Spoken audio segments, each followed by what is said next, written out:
All right, so today we're diving deep into a story that's pretty mind-blowing when you think about it. We're talking about a guy named Lonnie Carmon. Lonnie Carmon? Who built his own airplane. Wow. From scratch. Yeah. Back in the 1920s. Yeah. And not only that. Incredible. He did it as a black man in America. Yeah. And we're talking about a time when, right. a time when racial discrimination was rampant. I mean, it was just the norm. Absolutely. And for him to achieve something like this is just extraordinary. It's really remarkable. And, we've got some great sources for this deep dive. We've got newspaper articles, historical accounts, and even some records from Carmon's family. Yeah. It's going to be fascinating to piece this all together. Yeah, and it's not just about the aviation aspect. It's about resilience. It's about ingenuity. It's about overcoming barriers. Huge barriers. Huge barriers. So let's start from the beginning. Lonnie Carmon was born in 1901 in Idle, Georgia.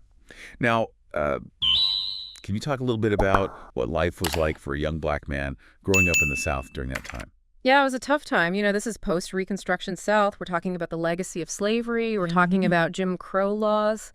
Opportunities for African Americans, especially in education and skilled trades, were extremely limited. And yet he ends up in Columbus, Ohio, and starts a recycling business. Now, that already tells us a lot about his character. Right? Absolutely. I mean, this is a man who's resourceful. He's collecting discarded items. He's refurbishing them. This speaks volumes about his mechanical aptitude. I mean, he's seeing value where other people just see trash. Yeah. And this kind of resourcefulness is going to play a huge role in his aviation journey. Now, let's talk about the plane. I read that he used a salvaged motorcycle engine. That's right. For his plane. Is there any information about how he adapted that for an airplane? Well, the sources don't go into a lot of detail, unfortunately, but we can imagine, right? I mean, this is the 1920s. The technology is pretty rudimentary, so it probably involved a lot of trial and error, a lot of custom modifications, maybe even creating parts from scratch. Wow. Yeah, and keep in mind, this is before readily available aircraft engines. So he must have had a really deep understanding of mechanics to be able to pull this off. And he built this entire plane in his backyard. That's right. I mean, can you imagine? It's pretty amazing. A black man in his backyard assembling an airplane.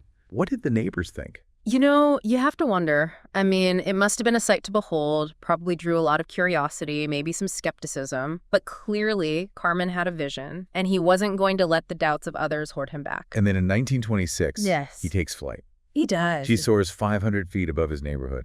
Was there any local news coverage of this at the time? It's really unfortunate, but we haven't been able to find any. His story, like so many stories of Black achievement during this era, was largely overlooked by the mainstream media.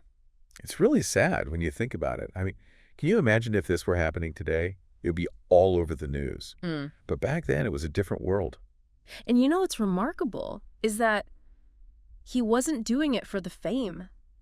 He wasn't doing it for the recognition. Right. He was driven by pure passion. Pure passion. For flight. Exactly. And he kept flying, even when opportunities were denied to him. And they were denied to him? I mean, the Port Columbus Authority refused to hire him because of his race, even after he proved his skill as a pilot. It's a perfect example of the systemic racism that was so pervasive at the time.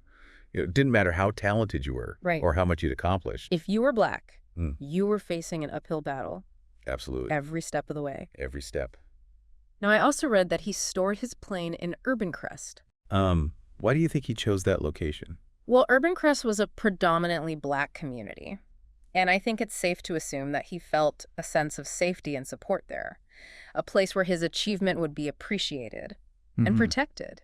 A place where he could be himself without fear of judgment or discrimination. Yeah. And I think that speaks volumes about the community that rallied around him. Yeah, and his legacy continued through his family, right? It did. One of his sons went on to dedicate 40 years to the Curtiss Wright Manufacturing Company. Wow. Yeah, so you can really see how Lonnie's passion for aviation inspired the next generation. It's incredible. And it took until 2004 for him to receive official recognition. It's a long time. I mean, way overdue. Way overdue. Yeah. The Columbus Regional Airport Authority finally honored him during Port Columbus International Airport's 75th anniversary. And they included a picture of him alongside his aircraft in their annual report. That's a step in the right direction. But it also makes you wonder about all the other untold stories of Black pioneers in aviation and in other fields, for that matter. Yeah. I mean, we need to do a better job of recognizing and celebrating the achievements of marginalized communities. We do. So as we wrap up this deep dive into the life of Lonnie Carmon, Okay. I want to leave our listeners with this thought. What if Lonnie Carmon had been born into a world that embraced his talent, Right. regardless of his race? How much more could he have achieved? His story is a testament to the indomitable human spirit and a powerful reminder that there are still barriers that need to be broken down Powerful reminder. in our society. Exactly all of it. So Yeah. let's keep striving for a world where everyone has the opportunity to soar, Absolutely. to reach their full potential, Love it. no matter who they are That's a great way to end it. or where they come from. Yeah. Thanks for joining us on this deep dive. It was my pleasure.